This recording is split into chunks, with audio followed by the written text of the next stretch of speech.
My name is Jarvis, and I am a morning hero. Let me tell you a little bit about my story. A few years ago, I had it all. My life couldn't be better. I was working for a software company here in town. I was the #1 sales rep for the company, making a lot of money. They had just flown us out to the Bahamas to recognize our achievement, even asked me to speak on stage to say, what was I doing to be so effective and successful? My life couldn't be better. I had the girl too. Oh, I had the girl. See, she was beautiful. She was pretty respected in her own right. So together we were this unstoppable force. We had this penthouse over in Little Italy, floor to ceiling windows, 270-degree wraparound view, the bay on one side, the city on the other side. My life couldn't be better. You see, my life couldn't be better. My life couldn't be better. I had to keep telling myself that over and over because even though on the surface everything looked perfect, deep down I was unhappy. I was waking up every day with this pit of anxiety. It was getting harder and harder to get out of bed. I was going to the doctor trying to figure out what was wrong with me. They couldn't figure it out. I was just clamoring for things to fill this void. So I started getting wrapped in this dangerous path of partying and drinking, and my life started to swirl out of control. Until one day I said, that's it. I quit. So my life started to spiral out of control. One day I just said, that's it, I quit. I went into my job. I was the #1 sales rep in the company. I walked up to my boss and I said, this isn't fair to you. I'm just taking up space on the team. I'm going to do you a favor and I'm going to relieve myself. Packed up my things and I left. I went home and I walked up to my girlfriend and I told her the same thing. You know what, this isn't fair to you. I haven't been fair to you. I'm just taking up space in your life. I'm going to do you a favor. I'm going to relieve myself. I packed up my things and I left. 4 days later, I was on a one-way flight to Europe where I spent the next 4 months backpacking across 10 different countries, did it all, seen it all, checked everything off my bucket list. I had a great time doing it until all my money ran out. Forced to come back to the United States, dead broke, had nowhere to go. I had to move back in with my mom in Chicago. She didn't even have a place for me to stay. She had turned my room into a closet. Here I am sleeping on her couch. I went from having it all, the wife, the girl, the money, the job, the car, to no girl, no job, no money, no house. More importantly, I had no dream, no passion, no purpose for my life. I can honestly say this was my rock bottom. You see, the universe operates in perfect timing. It was right at that moment that I got introduced to The Miracle Morning. The Miracle Morning is a book that preaches the principles of waking up early and spending that first hour working on yourself. And when you do this process on a daily basis, you'll find your passion, you'll find your purpose, you'll understand what your grand design is, who your best self is, and help you pursue it every day. I've been doing the Miracle Morning for the last 2 years, and I can honestly say that it's transformed my life. In the last 2 years, remember that girl that I broke up with? I'm married to her now. I've started my own commercial real estate practice. I've built the Accelerated Growth Club community, all while losing 25 pounds in the process.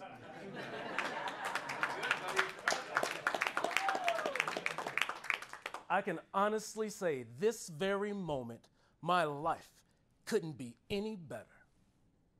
I'll tell you a little bit about my morning routine. My wife and I wake up at 4:30 in the morning. First thing I do is I activate. I spend 10 minutes doing a high-intensity workout. For me, it's 10 minutes of straight burpees, just to get the blood flowing and get the momentum moving for the day. After I activate, I go into a mode of silence where I reflect on the things that I'm grateful for to bring in great energy into my day. From there, I meditate. Meditation for me is where I listen to my intuition. I listen to what the universe has in store for me. After I meditate, I pull out my journal and I write down all of my goals. And for each goal, I create an action plan. I ask myself, what can I do today that'll bring me one step closer to manifesting this goal? Once I have my action plan, the last step is just to put everything from my action plan onto my calendar, because if it's not on my calendar, it won't get done. Now I've got my blueprint to having a perfect day. By 7 a.m., I've done more than most people will do in their entire day. Hello, everyone. My name is Jarvis. I am a morning hero, and you can be one too. Thank you.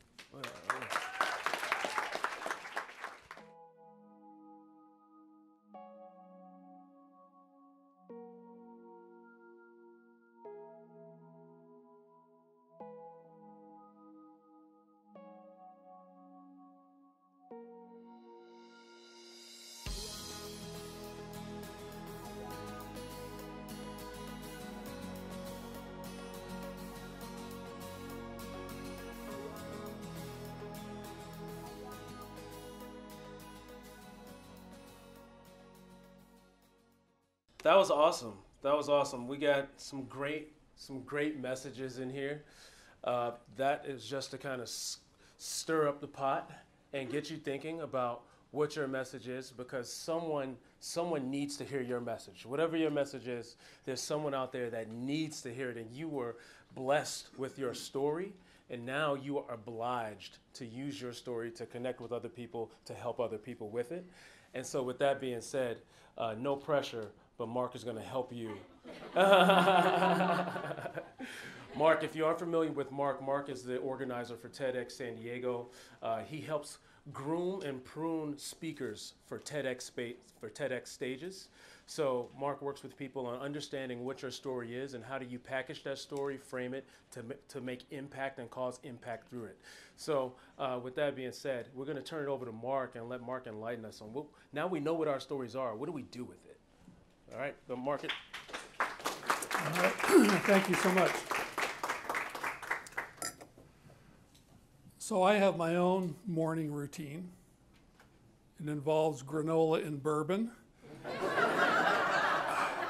which probably explains why my life is a mess and this man here is such a rock star. So I'm going to have to come to you for some advice. I think I need a little tweaking on that. So as mentioned, I do organize TEDxSan Diego. I organize or have been involved with a number of other TEDx events. For the past 2 years, I've worked with a TEDx event here in prison. So we coach inmates on how to tell their story. A couple of years ago, we did the world's first cross-border TEDx. So we built a stage in San Diego and a stage in Tijuana with just the border fence in between. And we alternated our speakers from one country to the other. So I'm kind of a story junkie, TEDx junkie. This Saturday I was at TEDx Pasadena, and this coming Saturday I'll be at TEDx Temecula. So if you see a TEDx event, you could probably go there, and I'll probably be there. I do that to to borrow ideas from other organizers, and to listen to talks. So when I was at TEDx Pasadena, that was my 66th TEDx event. So I've seen about 1,500 speakers get up on stage. And the beauty is that every single talk is unique. It's really that individual and what their message is that they brought to the stage that day, which is why we wanted to do this exercise, to get you thinking about what is your story. So today we're going to go through some techniques that I use when I coach speakers. You know, I do 4 6-hour workshops, so this will be kind of a condensed version of that. I promise I won't just be speaking very fast. But it also applies to a lot of different venues. So even though my background is mainly in this stand up on stage and share your message with the world, a lot of what we go through here applies to relationships. It applies to job interviews. It applies to pitching if you're out there trying to get investors, to give you money. Everything is a story. So there we go. So this is what we started out with. And we're going to come back to this and have you elaborate on the message that you initially wrote down. So wherever you started after you've heard this series of recommendations on my side, then we'll want you to go back and kind of flesh that out a little bit. Now this is what I came up with after all of this storytelling that I've been doing. Hundreds of people that I've coached, all the events that I've put on, all the people I've seen on stage. And I think this goes back to the fundamental aspect of what it means to be human. It is all about storytelling. It's how we converse on a daily basis. It's how we work. It's how we play. It's how our relationships are founded. And a lot of times people don't realize that in every moment, every interaction is a type of a story. And so my brain thinks in story mode. And when I see people, it's like right now, this is a story unto itself. Imagine, well, there are cameras in here. If this was recorded and turned into a movie, you know, you always think of a movie as a story, but everything you do in life has that same power. But there's also a neuroscience aspect of this. And Paul Zak is well known. He's a neuroscientist. He's given a TED talk or two. He speaks a lot about this. He actually examines what happens when people are telling stories and what happens afterwards. And if I give you a bunch of data, you'll remember X amount of it. And if I wrap that in a story, you'll not only remember more, but you'll remember it longer. I don't delve deep into the neuroscience side of things because I'm old school. To me, I'm more campfire than I am inside the lab. But for those of you who are very interested in what goes on in storytelling, you can Google a lot of this stuff. And there's a lot of science going on now about how the brain actually interprets story and how powerful that really is. So how many of you speak regularly, either in business or public speaking? Bunch of you. How many of you want to do that or want to do more of it? Yeah.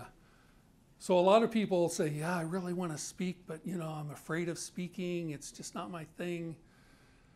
Well, the point is that everything else in life you learn through education, through learning, and through repetition. Whether you learned how to ride a bike, whether you learned how to play an instrument or play a sport. But when it comes to speaking and storytelling, there's very little of that happens to us in our education. So I meet a lot of people, they're in their 20s, 30s, 40s, even 50s, and they're like, oh my God, I've been asked to speak and I have no idea what to do. And so the message I tell people is take that fear out of the way and just realize you got to practice it. You got to do it as much as you can, whenever you can. So take those opportunities. If somebody says they need a speaker for something, if it's at work or in any social environment, just raise your hand.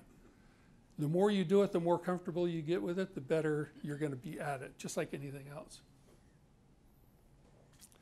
So when we talked about this message that you want to share with the world, you know, the first question is, why do you want to share this message? There's a number of reasons why you would want to do that. In some cases, what we started with our exercise today was, you know, what do you want to tell the world? This is very common. This is really the essence of most TED Talks and TEDx Talks. You have a message that you think can improve people's lives. It can either accentuate the positive or in some way get rid of the negative. So that's a very common approach. If you're in business, you need to sell products. And products typically do one of two things. You know, you're either solving a problem or you're creating happiness. Now, really great products, you know, can do both. So if you look at something like the iPhone, it solved that problem of portable communication, but it allows you to share information in ways that had never been shared before. But there's a story around that. I don't know if many of you were around when the very first iPod came out. And you remember what the advertisement was from Apple? 1,000 songs in your pocket. 1,000 songs in your pocket. One single line told a huge story because it was telling people you can do something you've never been able to do before. So more recently, Tim Cook was on stage with the iWatch, and do you know what the tagline there was? It was something like 40 million songs on your wrist. Because now it connects to the cloud, now it's unlimited, and Apple's a master of this, of telling a story in the briefest amount of space. So it is important for you to think about that if you're selling a product, to think about how do I tell that story as concise as possible. But you can also be selling yourself. If you're going in for a job interview, that interaction with the person that's interviewing you, and sometimes you have to interview, 4 or 5 times? I've seen people have to interview with almost the whole company, you know, to get a job these days. Every one of those interactions is going to be a story unto itself, and you need to know what that story is supposed to accomplish. But it's not just here's who I am and here's some data about me. People want to be able to connect with you. So one question to ask yourself, and this is especially true when I'm coaching people for TEDx, is I start out by saying, what's your idea? And I listen, what's that main message? I say, why are you passionate about it? Is it just intellectual? Oh, there's people who are hungry in the world, and I think we should go out and feed all of the people who are hungry. Or is it something that's very personal, that you worked in a country where people were starving to death, and that's what inspired you to want to make this change? It's okay to have an intellectual desire in the world, but when we're looking for speakers, we're looking for people who are driven by passion. And the best stories come out of people where that storyline, that message, that very essence of what you're talking about comes from your passion. But there's another side to that coin, which is, why will the audience care? So I made this PG. I usually say, why does the audience give a shit?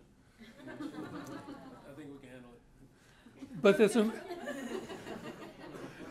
it's actually important for you to know that and to articulate that. Whatever your idea is, why do they think that's important? So I have a really simple example of that. I gave a talk at a middle school a couple years ago where they wanted to find out about TED and TEDx and what was all this stuff going on. And they said, what is this idea worth spreading? What does that mean? And I said, well, if I wanted to give a talk about, I think the world should change all the yellow number 2 pencils to purple. And this kid in the back of the room goes, that's a stupid idea. I go, exactly. I said, now what if I told you that I had just done a 3-year study and I had worked with 1,000 people, and I had found that if you switch from a yellow pencil to a purple pencil, your IQ just goes up by 50 points. Now all the kids, their eyes got really big, and they're like, I want me one of those pencils, you know. So that's an idea that actually is important to the audience. That can change someone's life. That is an idea that's not just, I like purple better than yellow, but your idea actually can affect change. Now that's a very simple example, but you need to be able to articulate why someone wants to hear your message. So if you're in a job interview, the same thing holds true. Why would the person interviewing you want to hear that answer? And that means you really need to know your audience. Which is right there. Who is your audience? And again, when I was invited to speak here, I said, I know my audience. It's a bunch of crazy people who like Jarvis. You know? They can handle anything. But many times you'll be speaking to multiple audiences, especially if you have this passion, if you really have a message you want to get out to the world. You might be speaking to business leaders one day, you might be speaking to students another day, you might be speaking to entrepreneurs, you might be speaking to people of different ethnicities, of different income levels. Really know your audience, because that goes back to that previous point of why does the audience care? The audience is going to care for different reasons. And so your story might have to be altered for those reasons. I was working with a client today who, to make it simple, he does advanced education for kids in school. And he talked about when he goes from town to talk to parents, he has to be very conscious of who are these parents? What town is this in? What is the background of this city? What's important to them? What is this school in what area? So he'll alter his talk, sometimes just changing words, because he knows those different words are going to resonate with that audience. So of course, what's your message? That's what we just started on. To really understand your message, we're going to get into that a little bit deeper. Your narrative, of course, you've got to write this out, and we're going to talk about some of the tips that I give speakers on how to craft a narrative for your talk. This order I have found to be very important, because of the way I used to write was beginning, middle, end. I sit down, blank sheet of paper, blank computer screen. Holy crap, what do I write now? You know, it taunts you, and it's like, where do I start? You should always begin at the end. Beginning at the end focuses on that message. You really need to be thinking about what is that core piece of information I want to be able to give to my audience. But until you have that, trying to write the middle or trying to figure out what your opening is, you'll waste a lot of time. You'll write a whole bunch of stuff that doesn't actually get used in your talk. And so when I'm working with speakers, I really want them to articulate to me, you know, what is that ending? In fact, one of the challenges I've given to some is to say, write your last sentence. You're going to give a 20-minute talk. What's the last sentence? And it really helps you focus on what the most important piece of your story is. And then ask yourself, what do you want to have happen after you give your talk? You've defined your audience, you have your message. How do you want the audience to feel? This is the emotional piece. We're going to talk about this in a little bit more depth too in a second. But how do you want your audience to feel having heard your talk? Which is different than, what do you want them to think? Again, this is the difference between the head and the heart. And when we're doing coaching, we talk a lot about that, the intellectual side versus the emotional side. What are they going to think after they've heard your message? And then most importantly, sometimes, what are they going to do? So when we're coaching people for TEDx, we really spend a lot of time on this. What is the reaction that you want out of the audience? Sometimes there's a call to action. You've heard that phrase a lot. And some people think that every talk needs to have a call to action. And I would disagree with that. Now, if you're talking about we need to clean up the environment, an easy call to action is, hey, when you leave here today, go pick up a piece of trash. You know, it's a very direct thing. But if you're really talking about social justice and how we need to change social justice in this country, we need to change how we treat gender equality. Those can be very complex topics. And there might not be something that an individual goes out and does at that moment. But if they think differently, and if they feel differently, they will start to act differently. So sometimes the actions that come out of your talk are delayed. They might happen a year, 2 years, even 5 years down the road. So that's why it's so important to really think about how your audience is going to feel and how they're going to think about your talk once you've delivered it. If any of you were at our TEDxSan Diego last year, one of our speakers talked about the refugee crisis. He was a photographer. He had lived in a refugee camp in Sudan. And his story was not just about the photographs he took, but about the people that he met. And he came to realize that all of his photographs were telling the wrong story. They had the story of the 1,000 people. They had the story people covered in mud or standing in pools of water. But when he talked to them as individuals, he found out that each of them had this unique story. And oftentimes it revolved around what was the one thing they took with them when they fled for their life. Common incident, it's 2 o'clock in the morning and rebels are coming into your village. You got time to grab one thing and leave to survive. And he tells these stories on stage of a number of these folks and what the one thing was that they took with them. And he ends his talk. This is where we get beginning at the end, where we talk to him about what was the message. And the message he wanted to convey was, in the way he wanted people to feel and think, was to try to relate to who those people were. So he ends his talk, and I'll paraphrase, but he basically says, if it's 2 o'clock in the morning and you have to flee for your life and you can only grab one thing, what would be the one thing that you take? And this is, over a year ago, and I still have people come up to me on the street and say that one line has been haunting me. I live a privileged life. I don't really want for anything. I have a nice car and a nice house and clothes. I'm okay. I've never even had to consider running for my life and having to just take that one thing. So he doesn't know what people are going to do from that. Are they going to vote differently? Are they going to donate money to charity? But he was very clear that he wanted people to understand that very important topic differently. And he crafted his talk to do that. So we're going to go back to one of my buddies. I mean, I know I don't look that old, but I used to hang out with Aristotle and Socrates and Plato, you know, having a beer at the Acropolis and all that kind of shit. I love stem cells. Exactly. So Aristotle did a lot of stuff, but one of the things he did was he wrote this very long paper about rhetoric. Now, rhetoric kind of has a bad rap these days. People think rhetoric means, you know, you're trying to get over on somebody, you're trying to lie to them, you're trying to swindle them.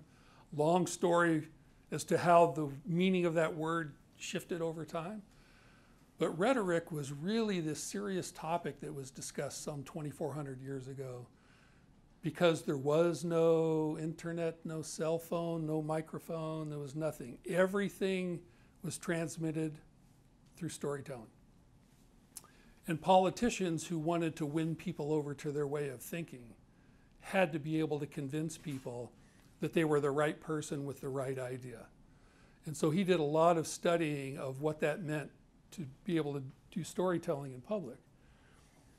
And so his kind of three pillars of storytelling, his three pillars of rhetoric, were the ethos, pathos, and logos.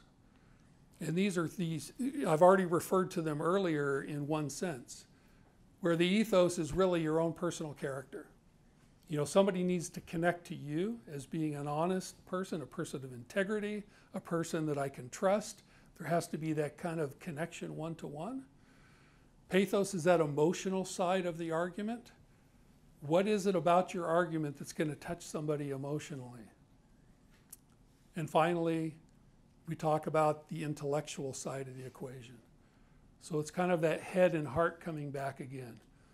That when you talk about 1,000 songs in your pocket, there's a technical side of that. It's like, wow, 1,000 songs, that's a lot of, you know, that's a lot of music, and it can go on a device, and the device goes in my pocket. The emotional side of that is, whoa, I can take all the greatest music I have everywhere I go. You know, you hit people on that happiness level. So no matter what kind of talk you're giving, whether it's going to be on a stage, whether it's going to be in a job interview, whether you're pitching your company, come back and think about your credibility, whether your storyline is really backing up your own credibility, whether there's an emotional side to your story that someone can resonate to on a heart-to-heart level, and whether the story makes sense. You know, that's that logical side. And oftentimes I work with speakers that are really tilted one side to the other. So if you're going to talk about hunger in the world, you can get very emotional about that, and you can tell stories about people starving, and it really pulls on your heartstrings. But you can't quantify that. You can't just quantify that picture of somebody being hungry until you bring in some logic into it, and you start bringing some facts into the story. So think about where facts can support your story versus just being emotional.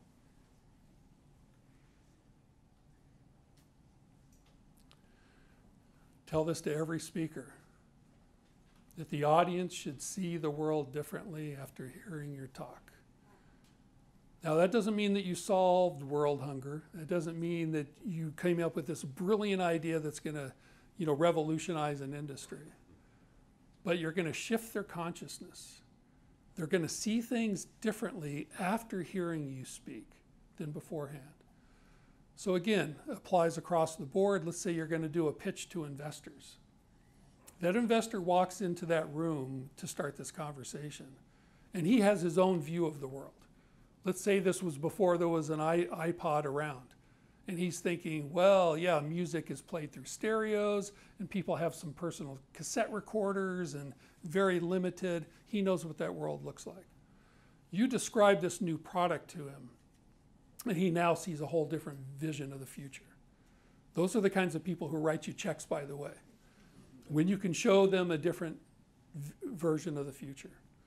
And back to the previous slide, you have to be viewed upon as being authentic and trustworthy for someone to write a check.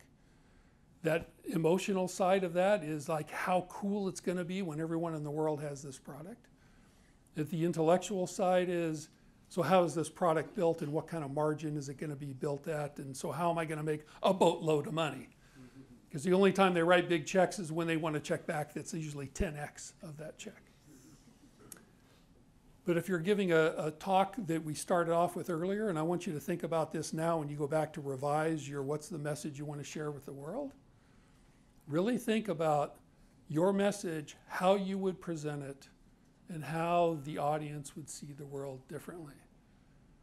Because you've heard that expression, preaching to the choir. That means you're telling somebody who already believes what you believe. But if you're trying to change the thoughts of people in society, there has to be that shift in their consciousness. I walked in believing this, I walked out believing that. Sometimes it's an expansion of their consciousness. Hey, I always knew that there was world hunger, didn't realize it was this big. Sometimes it's a challenge. You might get up on stage and say, in fact, I've heard this talk that hunger is not caused by a lack of food, right? It's caused by bad distribution. So now you challenge someone's preconceived notions because people walk in thinking people are hungry because there's not enough food. And if you explain to them there's plenty of food, it's just all in the wrong places, they walk out of that talk thinking about the issue of world hunger differently. So whether this talk is going to be in your business, whether it's an interview, whether it's a pitch, whatever it is, going back to what do you want the audience to feel, what do you want them to think, and what do you want them to do? This is how has their perception shifted because they heard me talk. And that separates you from everyone else who's talking about a similar topic. We get pitched by hundreds of people each year who all want to be on a TEDx stage. And I always hear things like, I want to talk about leadership. Okay, that's been done a million times. I want to talk about overcoming fear. I want to talk about courage. All those topics have been done. So I go down a layer deeper and say, what's different about your talk than anybody else? What twist are you bringing to the table that hasn't been heard before? Because that's what's going to make me think differently. I don't want to sit in the audience and go, yep, heard that, and heard that. I want to sit in the audience and go, wow, that person has a different way of looking at it. Now I can examine myself and see if that really makes sense for me.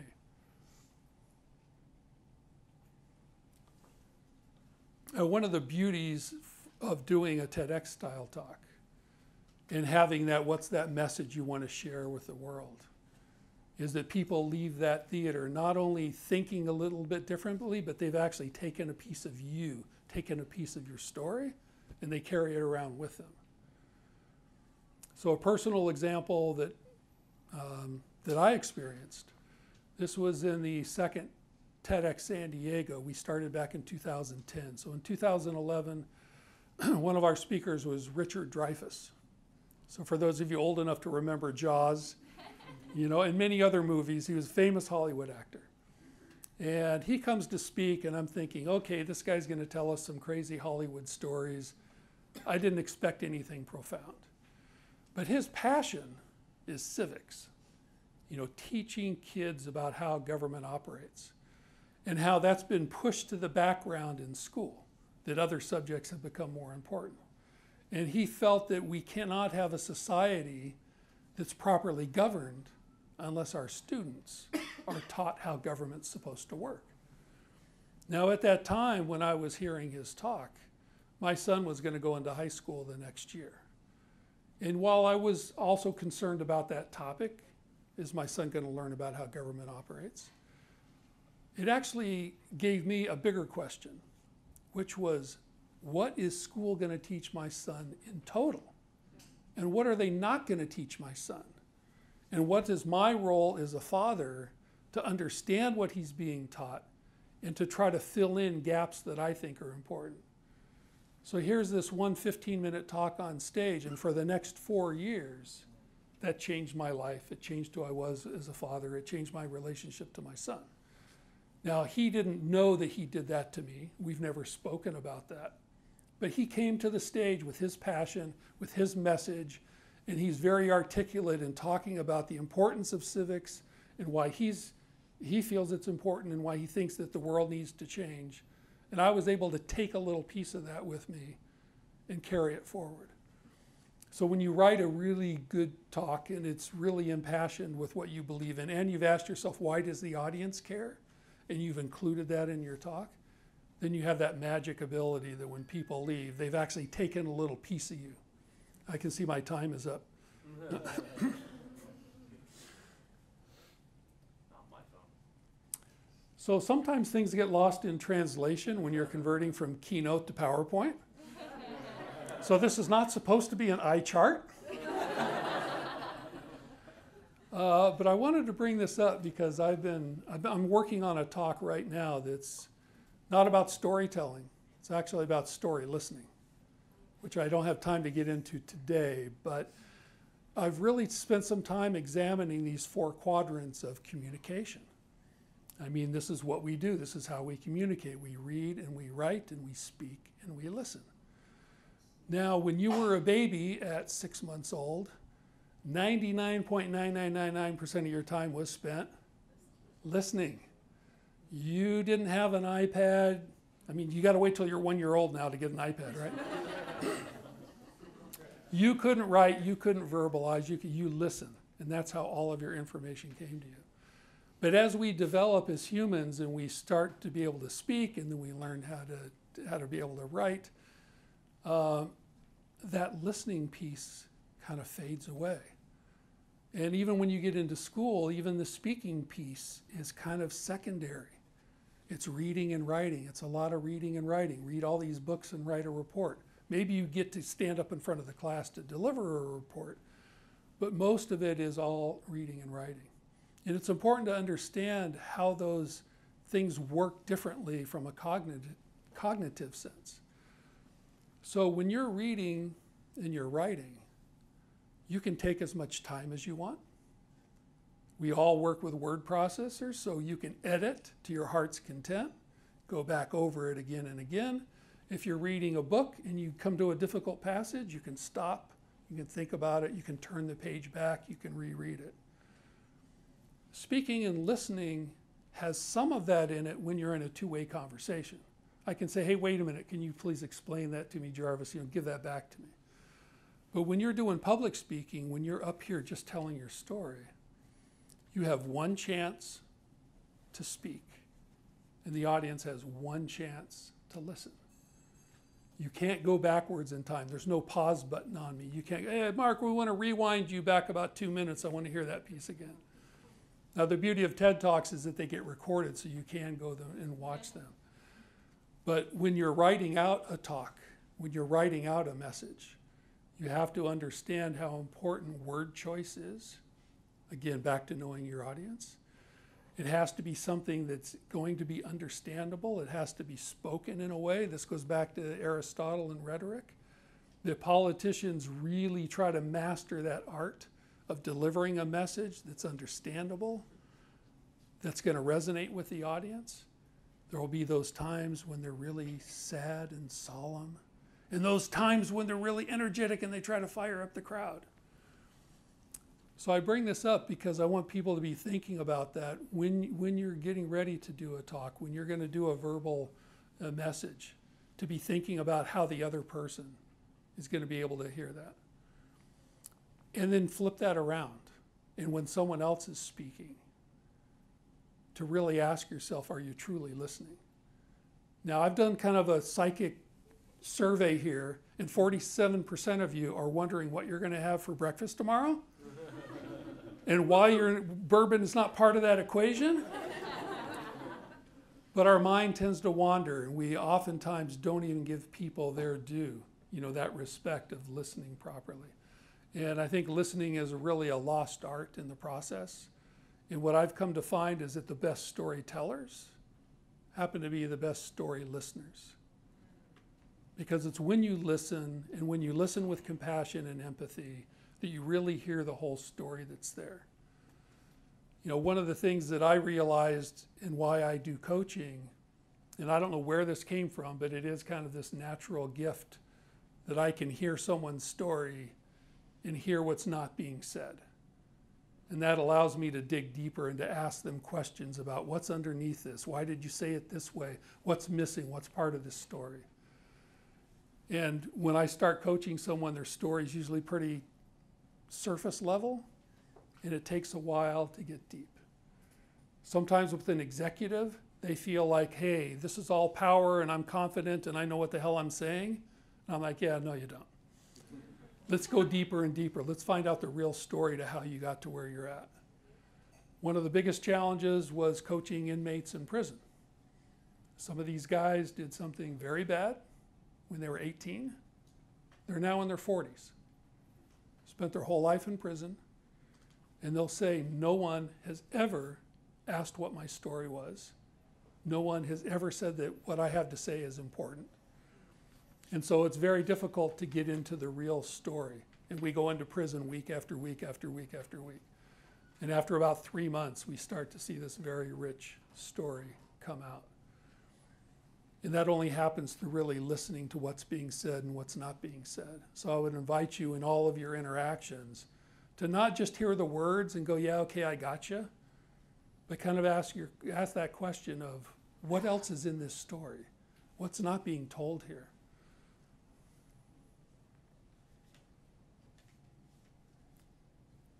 And this is what's going to happen to all of you when you get up to tell your story to the world. So I think we have this second part of the process. We want to do some Q&A now and then get into that other part? Yeah, so were you finished with Yep. it? Let's, first of all, let's give Mark a hand.